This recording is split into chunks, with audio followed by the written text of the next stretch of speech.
Good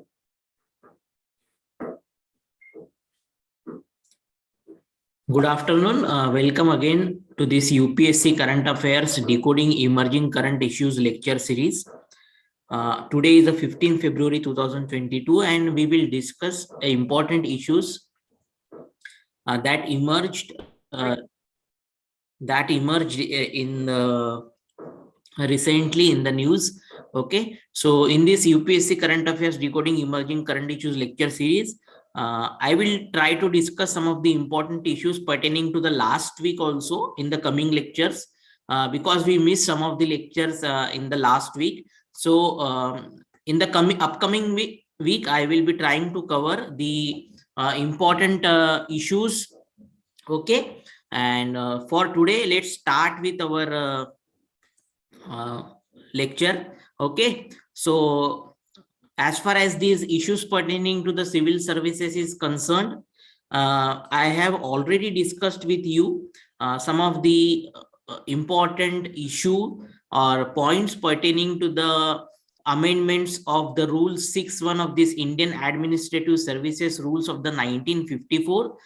In that lecture, I had discussed regarding the what are the amendments and what can be their impacts and what were their needs. Moving forward with the same issue, the issue has been in the news and various perspectives has been given by the various scholars, also ex-bureaucrats, that is IAS officers, pertaining to this issue of the Indian Administrative Service Rules of 1954 and particularly Rule 6. And in this context, today's article in the Hindu discusses the same with some different perspective, as far as it seeks to explore the basic causes of shortages of the Indian Administrative Service officials in the central ministries, which has been the main argument of the central government for the amendment of the Rule 6.1 of this IAS Cadre Rules 1954. Now, this article discusses very basic causes of why the shortages of the IAS officers at the central level is there and what can be done to address this issue, so that instead of amending, which has impact on the center-state relations as well as on the morale of the bureaucracy, what can be done alternatively, so that both state and center can work together along with the bureaucracy also. So as I have already discussed this issue, let's move forward. So Rule 6.1 of this IAS rules of this 1954 seeks to empower the central government unilaterally, okay, without the consent of the state for the deputation of these IAS officers at the central level. Okay, and as I have shown you that Kerala, West Bengal, and many other state governments have expressed their protest. So we had already discussed this, what Kerala has said, what West Bengal has said, what is the Maharashtra's point of view. So as I have told you, why the central government is doing this, because center has justified them on the grounds that states are not meeting their central deputation reserves obligations. So in the last lecture, we discussed this, how these state governments are reluctant to send the IAS officers at the central level, and they are not fulfilling this central deputation reserve obligations, because of which there has been shortages at the central level of these IAS officers. So because of which center is suffering from the acute shortage of the mid-level IAS officers, especially at the level of these deputy secretaries and directors. So it is true, no doubt is that there is a shortage. Yes, it is true that states like Tamil Nadu until a few years ago and West Bengal, where they were recalcitrant and would not forward the names of even willing IAS officers for central deputation. So this was also discussed, that there has been reluctance on the part of these state governments. Okay, but today's articles seeks to explore about some real problems or some basic causes of why the shortages are there at the central level, and we will try to understand these issues from the perspective of this article or the authors of these articles who have been who were these bureaucrats before. Okay, so the first reason that has been given by these scholars or these ex-bureaucrats is pertaining to the recruitment shortages. Now, what is their argument? Their argument is that there is a drastic reduction in the recruitment of these IAS officers after 1991. So they are saying that recruitment of these officers in the Indian administrative services after 1991 has declined a lot.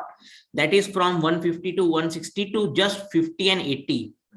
So naturally, this recruitment shortages has caused overall shortages. Okay, and it took nearly 20 years for the center to correct this mistake. Now this has been corrected to some extent, and the recruitment is done at some large scale.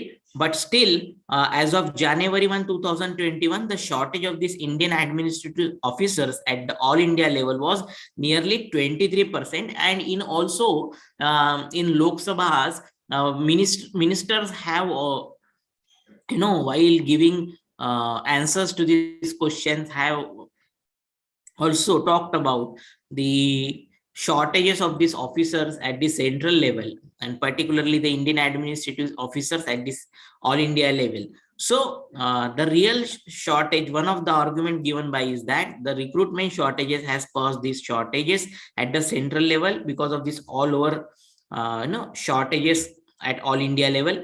And the number of the IAS officers recruited annually, it is said that it should be increased to around 200 for few years as a short-term measures, and then gradually it can be decreased.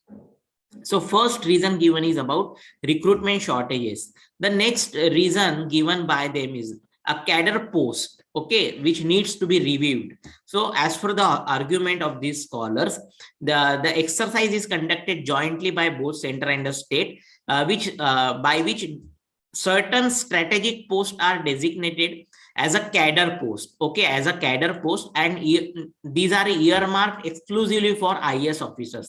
That means both center and the state, what they do, they say they determine some post which they call it as a cadre post. Okay, for example, let's take the case of this Tamil Nadu. Now, in case of this Tamil Nadu, you can see here, post like Commissioner of Disciplinary Proceedings, Commissioner of Archaeology, etc. So these are designated as a cadre post, and these are specifically filled by these IAS officers only. So what has happened is that because of this cadre post, the IAS officer has to perform these jobs, has to occupy this position. The scholars are saying that this needs to be reviewed. Reviewed means this has to be looked into again. So they are saying a proper cadre review in all the states will release many IAS officers from the non-strategic post and reduce the shortages. So if we review this cadre post policy, if we review and if we try to release some of the posts which has been reserved now, so shortages that has been caused at the central level can be addressed. The third is regarding the rationalizing the government size or organization.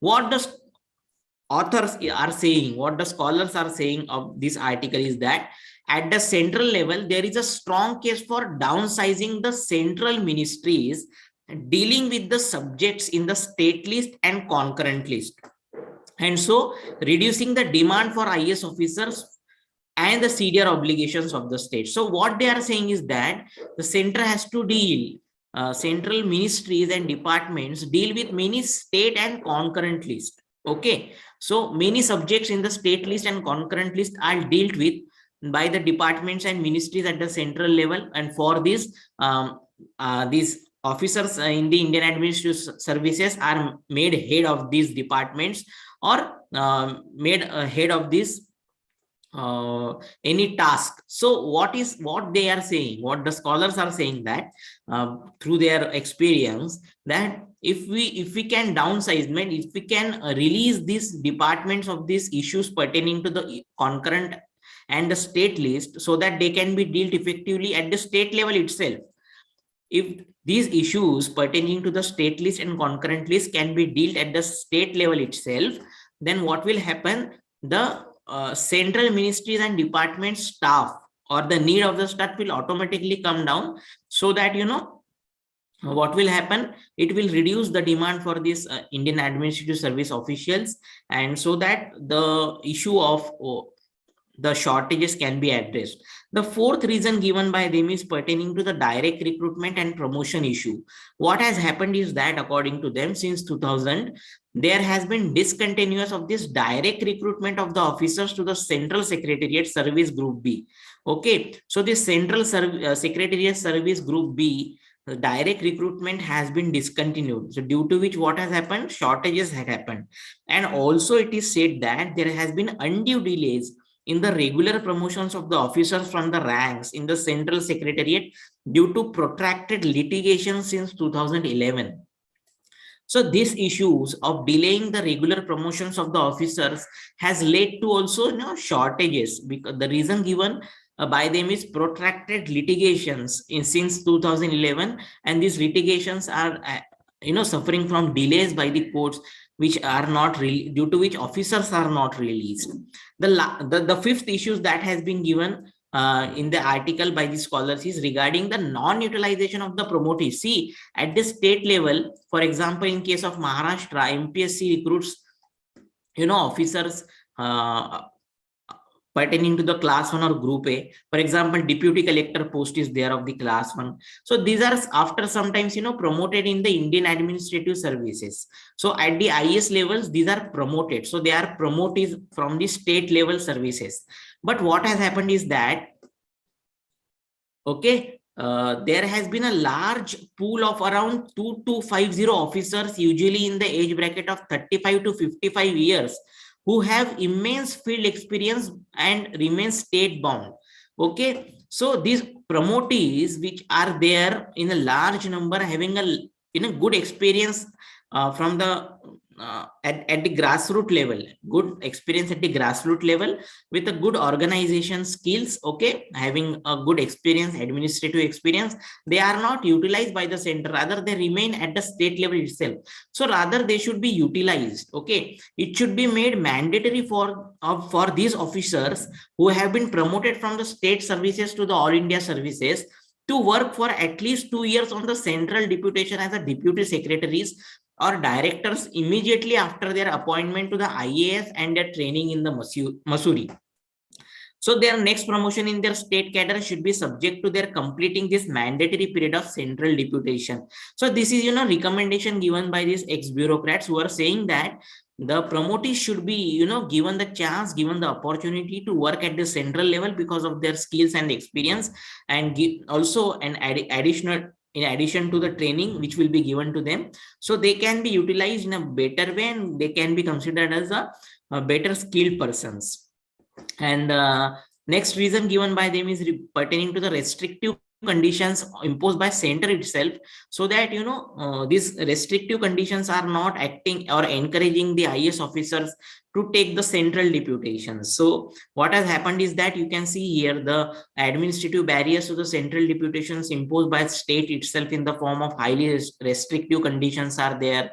Incentives issues are there, annual lapsing of the offer list is there, so long debarment periods are there, compulsory cooling off periods are there.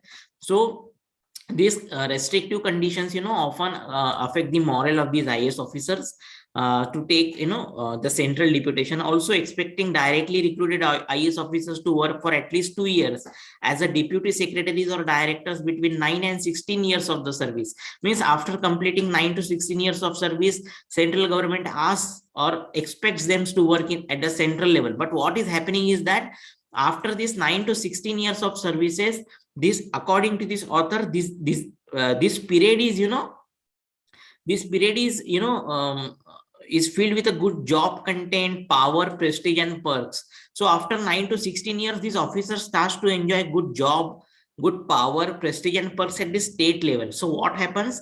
Because of this, they are reluctant to take the central deputation. So this period 9 to 16 years जो window दिया है, this should be extended as per the scholars.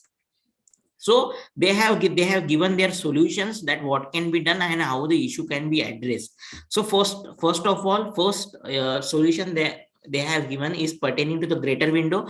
I have just told you about the 9 to 16 years window. It should be increased, okay, from 9 to 25 years of service, so that a greater window can be opened, and officers can then work, can be willingly taken into the central deputation. So their promotion to the principal secretary grade in their state cadre, which usually will happen after 25 years after giving the wider window, okay, should be subject to their completing this mandatory period of central deputations. Means after 9 to 25 years of service, they should be given central deputation, and after this 25 years, they will be given a principal secretary grade in their state. But for this to happen, after 9 to 25 years of service, the central deputation must be made mandatory. This wider window will enable IAS officers to opt for central deputation at their convenience, and the center will also be assured of steady, adequate supply of deputationists. The next issue is, as I told you, utilizing the talent pool at the state level. Those who are promotees, they should be encouraged, they should be trained to work at the central level. And lastly, they have given the solutions pertaining to the, explore the cooperative federal spirit, which is very, very important for administration, for the good governance, because persuasion succeeds where the force fails. So amendments are considered to be imposed. Okay, so force will not work here in the federal polity. The shortfall in these CDR obligations is not a problem that a cabinet secretary cannot solve by having a constructive dialogue with the chief secretaries and chief ministers. So what is argued is that you need to explore, you need to build on the cooperative federal spirit, so that these shortages at the central level can be discussed between the two, center and the state, in the cooperative spirit, and so that both can work on addressing these good governance issues, for which IS officers plays very important role. And these cooperative federal mechanisms are also available in India. Okay, constitution has provided for that. For example, interstate council, constituted under Article 263 of the Constitution, is the institution meant specifically for handling such center-state situations. So scholars have tried to explore some basic issues, basic reasons, and accordingly they have tried to address the basic causes, so that instead of doing amendments which has led to many undesired consequences, you can go with alternative solutions which is possible, and can work out on these solutions, and ensure the good governance.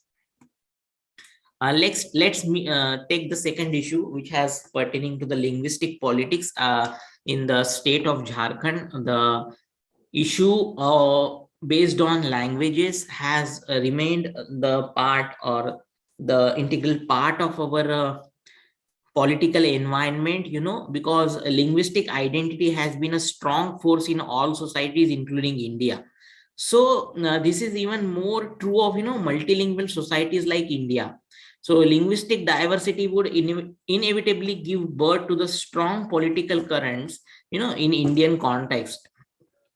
For example, in case of education, in case of jobs, for example, recently we saw Haryana has made compulsory reservation for locals.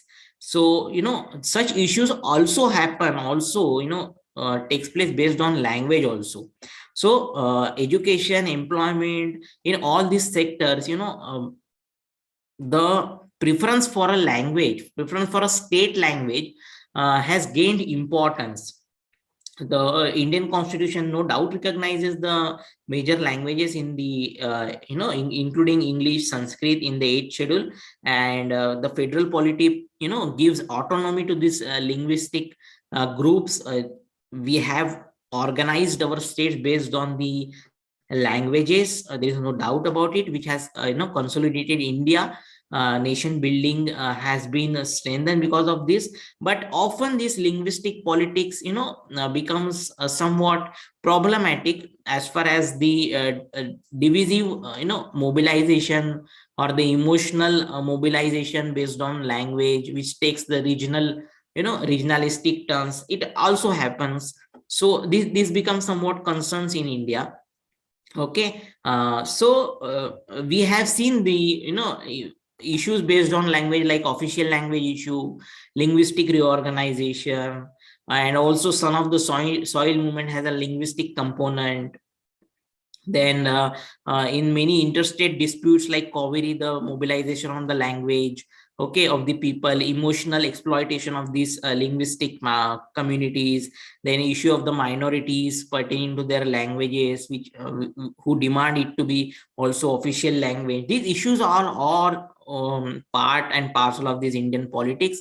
So recently, the context is Jharkhand's, okay. So the protest in the Jharkhand in the several parts, particularly in the Bokaro and Jharkhand, and also which is spreading to this Ranchi, okay, and this Giridihar district has become a matter of concern.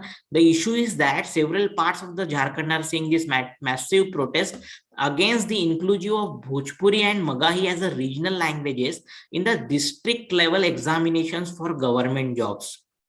So, though the nature of the competition or the nature of this post at the district level is not, still confirmed, yet the district level competition examination notification issued by this government recently by the government of the Jharkhand has included the Bhojpuri and Magahi as a language for the examination, but it has led to the protest. Okay, so why this is happening? Let us try to explore the things. So as I told you, this on December 24, the Jharkhand Personal Administrative Reforms and Raj Bhasha Department issued a notification to include this Magahi and Bhojpuri and also Angika among others as a regional languages in the district level selection process through exams conducted by this JSSC, means Jharkhand Staff Selection Commission. The notification triggered resentment in the section of the people, especially in Bokaro and Dhanbad. The protester argued that there has been a low population of Magahi and Bhojpuri speakers in these two districts, particularly of Bokaro and Dhanbad, and so it does not need they do not need the inclusion of these languages for the examination. So Jharkhand Bhasha Sangharsha Samiti, an organization of the Moolwasis and Adivasis claims to be apolitical, has organized more than 50 protest gatherings over the last few days. This Tirthanath Akash, a spokesperson of this Samiti, is saying that the protests were intended to pressure the government so that the two languages are not included in the two districts. Okay, the population that speaks Magahi and Bhojpuri in Bokaro and Dhanbad is very small, minuscule. And so what sense does it make to include these languages? That means they do not want these languages to be included, particularly in Dhanbad and Bokaro. So it will only make jobs scarcer for Jharkhandis. So for Jharkhandis, it will make, particularly for Adivasis and Moolwasis, this will make a job, it will increase job competition and it will make them the job scarce.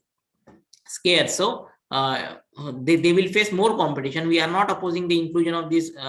He is saying that opposition is not inclusion of these languages in this Garwa, Letahar, Palamu, because of the substantial population speaks these languages in those areas. So opposition is only in the mainly in the Bokaro and Dhanbad because of the small population who speaks Magahi and Bhojpuri. But this protester, this Samiti, is not opposing the inclusion in the other district like Latehar, Garwa. These districts, have people who speaks this Magahi and Bhojpuri. So protesters are, comfortable with the inclusion of the language in this district for the examination, but they don't want it to be for Jharkhand, for Bokaro and Dhanbad. Their other demands are, domicile criteria. Okay, domicile criteria, they want it to be changed. Okay, and for those who are protesting, okay, there is also opposition to this protest. So जो protest कर रहे हैं उनको भी oppose हो रहा है. There are some groups who are saying these protests are not good. A group called is a Bhojpuri Magahi Maithili Angika Manch, which is backed by this RJD Loktantrik a Jharkhand splinter of this Rashtriya Janata Dal party, it has criticized this polarizing nature of the protest. They are saying that language is being used to polarize the people. So the president of this munch has claimed that more than 1 crore people in the Jharkhand speak Bhojpuri, Magai, Angika, and he recalled the immense contribution of the Bhojpuri and Magai speakers to the state. So there is a opposition to the protest also. But some people, some scholars are saying that the protests are full of contradictions. Why there is a contradictions in the protest and why the issue will become more complex is that because of these contradictions. So this party, on the party lines, the parties are divided. JMM Congress have not officially taken a stand. Okay, some people in the BJP have opposed the inclusion of Urdu but have been silent on the Maghai, Bhojpuri and Angika. Some MLAs have been directly involved in the crowd gathering, and so the claim that this movement is apolitical is also not true. Then also placards and banners displayed at the protest say Bahari Bhasha Jharkhand mein nahi chaltu, means languages from the outside Jharkhand cannot run here. So however, human rights activities are claiming that the protesters do not have a problem with Bengali or Odia. So on one hand, they are saying Bahari Bhasha Jharkhand mein nahi chalti, but at the same time, they have no problems with the Odia and Bengali. So the issue is full of contradictions as per some of them. So issue in the coming time may get complex, but at the same time it will also have it may get fragmented also. So the real solution may not be in the foresight because of this fragmented nature of the protest, because of these contradictions. So let's move forward with the last issue of this today's discussion. Okay, so I have already discussed with you importance of the Indo-Pacific, evolution of the Indo-Pacific. So let's move forward and let's try to understand importance of this Indo-Pacific for the Act East policy of India. See, this Indo-Pacific region, as I have already shown you, it has gained strategic importance because of the trade, because of the security, because of the rising Asian powers, because of the rising India, okay, because of the rising China in the region, and also because rising China, US is getting more involved, and many groups like Quad, okay, consisting of India, USA, Japan, Australia are forming here. South China Sea dispute is already happening here. Okay, Asian group is having their own Indo-Pacific strategy. They have their own priorities. India has its own priorities. So overall, this region is suffering from the strategic flux. So no, this is India, and for India, reaching this Indo-Pacific region is very important. India has taken many steps, and one among them is, and very important among them is, Act East policy of India. For the successful regional diplomacy in the Indo-Pacific region, the Act East policy needs to be very robust and dynamic. This Act East policy is nothing but the next step of this Look East policy of India, which was started in the 1991. So after coming to the power, the new government transformed this Look East policy into the Act East policy, showing greater India's dynamism, showing greater willingness to move forward strategically. Okay, so now, given the importance of the Indo-Pacific, this Act East policy has become very important for India, so that India can be a very India can be a regional player. India can be a regional leader in the Indo-Pacific region. Right now, the context is that an imminent early harvest trade deal with the Australia, recently in the news, early harvest trade deal with the Australia. We had discussed this with the UK. Okay, I will also cover this trade deal with Australia, and the sale of the BrahMos supersonic cruise missile system to the Philippines. It has led to this sharper edge to the India's engagement in the Indo-Pacific. So our Act East policy is moving forward without hesitancy. Okay, and there is a transformation underway. Let's try to explore what is going on. So as for the scholar C. Raja Mohan, the two legs of this Indo-Pacific strategy is that first leg of Indo-Pacific strategy of India, that is first leg of this Act-East policy for Indo-Pacific is strengthening India's national engagement with the region. So India should engage with the region with its own capabilities, and secondly elevate, this national engagement with the region will elevate India's importance in the Indo-Pacific, and it will raise its value for its partner. So as India will deal with the region with more capabilities, with more strength, India's value will get increased. So first leg is national engagement. Second leg is stronger partnership with a like-minded nations like US, Japan, okay, and Southeast Asian countries. So stronger partnerships and stronger capability. So stronger partnerships and coalition, and in turn will boost India's national capabilities and enhance its reach and impact. So when we will try to engage with the nations, like-minded nations, they will help us, they will provide us with a good technology. Okay, we will deal with them more productively, which will increase India's national capabilities, at the same time which will increase our strategic relationship also. So the two legs is for, on the first hand, engaging strengthening India's national engagement through greater capability, and secondly the stronger partnerships with the like-minded nations. Okay, so this two legs are interdependent, and this is how India is moving. But this approach is very different from very reluctant India पहले बहुत reluctant रहता था, hesitant रहता था, क्योंकि कुछ भी चीजें करने, कुछ भी एग्रीमेंट, मिलिट्री एक्सपोर्ट्स या कोई भी डिफेंस एग्रीमेंट्स रहे, इंडिया थोड़ा सा डर के रहता था, हेजिटेंट रहता था. So this approach is quite different from the metaphysics of the past that focused on the presumed need to hold up a particular ideology rather than the hard pursuit of the national interest. So we are moving ahead of the ideology and becoming more pragmatic. Okay, so our ideological constraints like strategic autonomy, or like non-alignment, or more defensive ideology, becoming more hesitant, all these are being overcome now, and we are dealing based on our national interest and both hard and soft power. So as I told you, we are removing or overcoming our weaknesses. So our activist policies now become more bold. So let us try to understand how we are overcoming the weaknesses. So a new emphasis on the strategic trade liberalization with many countries like Australia.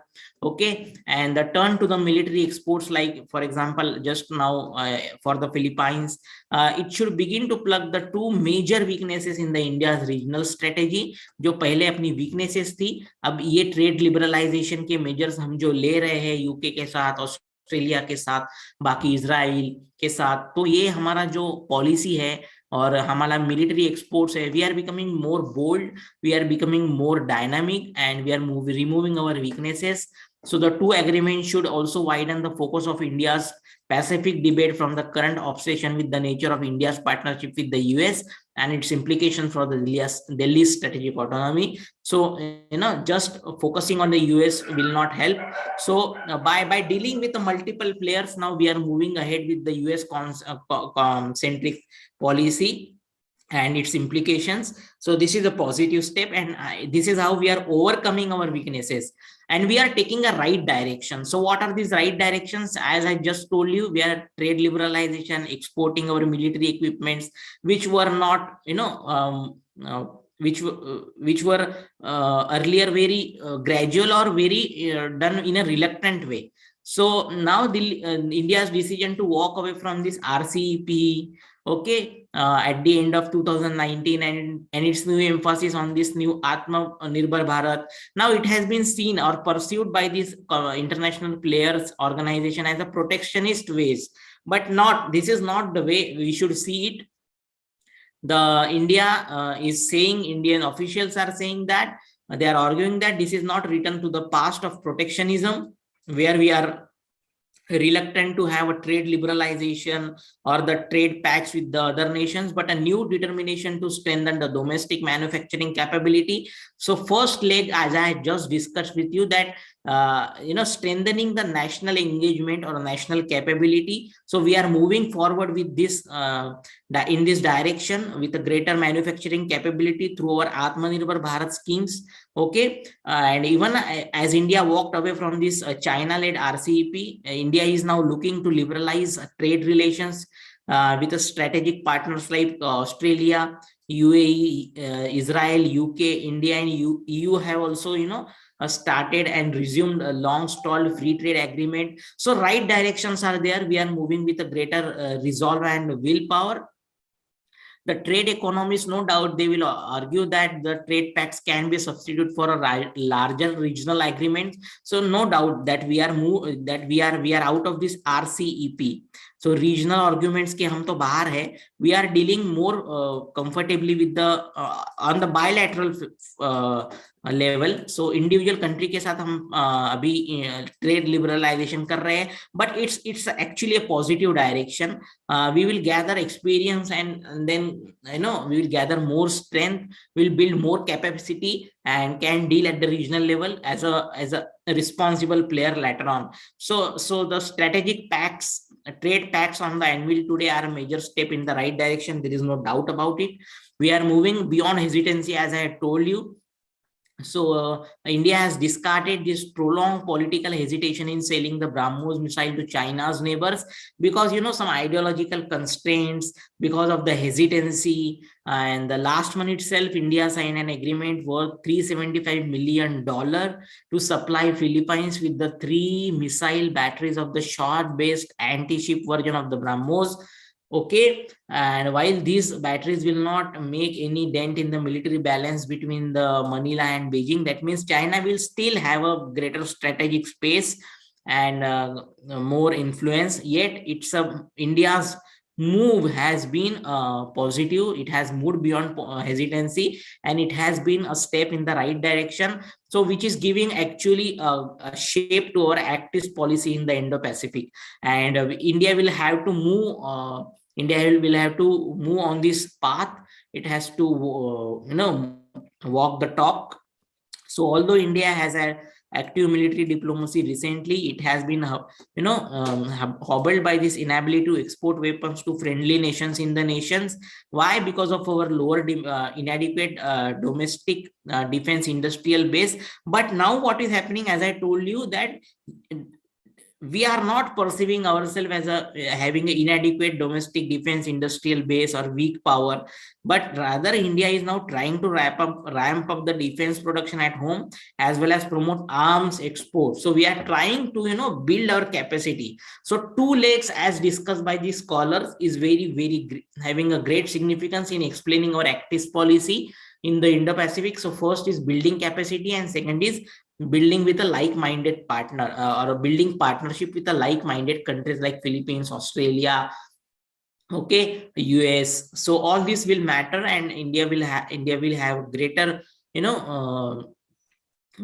influence in the region afterwards. So India is also working with the major powers, because USA is also giving signals about India's capabilities in the region. India as a stabilizing force in the Asia, in the Indo-Pacific region.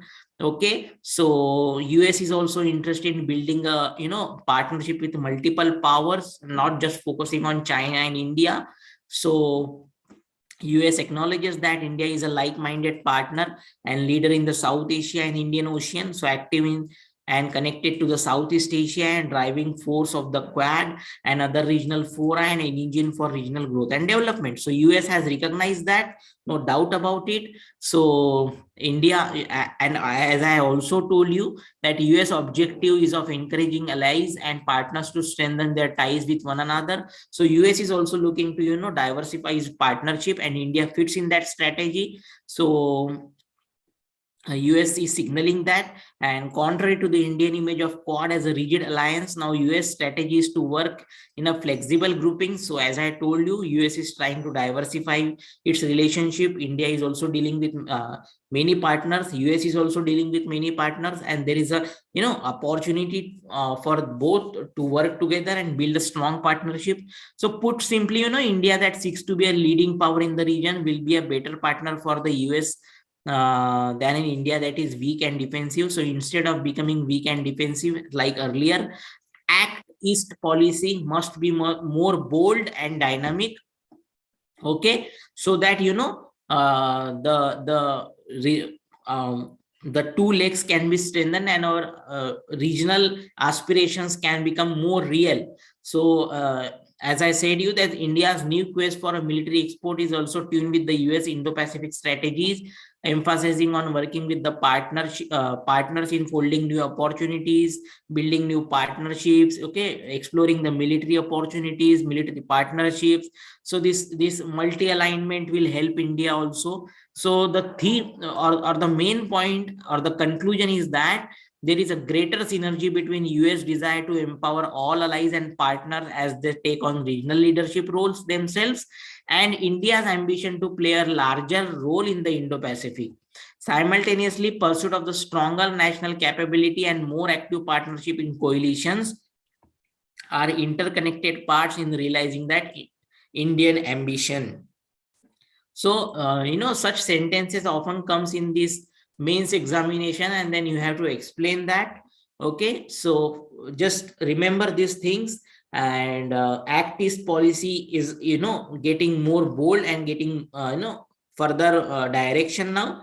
So let's hope that India will move forward, with greater determination. So for today, these were some of the issues that I wanted to discuss with you. So let's meet again. Okay, and please connect to us, like and share our video. Okay, and please also comment on your needs, what you feel, what you demand, what are your issues, what are your problems. We will also try to help you. Till then, goodbye.